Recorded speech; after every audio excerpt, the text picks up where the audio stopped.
You're watching Time Warner Cable's Local Edition. I'm Brad Pomerance. Our guest, Meghan Sahli-Wells, she is a member of the Culver City Council. And when you look at the election in November, it is stunning to see what happened in terms of tax measures. California voted 55% for Prop 30, increasing sales tax by 1/4 cent for 4 years. And the voters of Culver City voted almost 77% in favor of a 1/2 cent sales tax increase. Amazing. What does that say to you? Thank goodness. I think that Culver City voters really value the services that we provide, and we passed this measure with such an astounding turnout. In fact, we were the second highest city in the state to get that kind of turnout, and it was fantastic. And you didn't need 2/3 because it was a general tax. You Exactly. needed 50% plus 1, and you sailed way over that. We did, and giving this money to the general fund gives us more flexibility. Right. Because when you earmark the funds, you might put everything into one thing, and then it turns out you don't need all that Sure. money, and then you fill up. It's kind of like what happened in the past with California schools. You can build libraries, but you can't staff them or even buy books. You can build prisons, but you can't put prison guards inside Exactly. the jail And cells. we've seen that too many times, and so we took that to heart in Culver City. Culver City also took a pretty bold step, and following the lead of some other cities in California, Culver City banned the single-use plastic bag. Some are very supportive of that. Others call it tyranny draped in environmentalism. What would you say?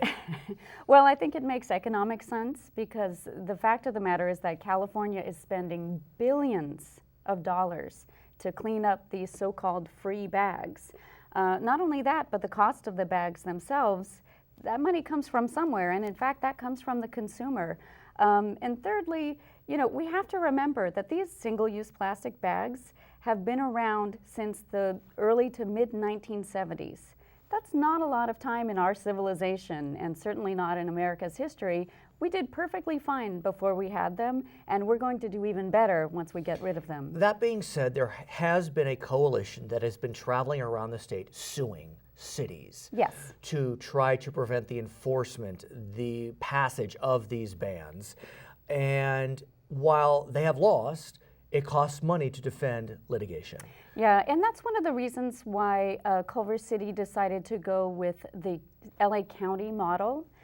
They did an extensive EIR, and Culver City will be doing a supplemental EIR. I see.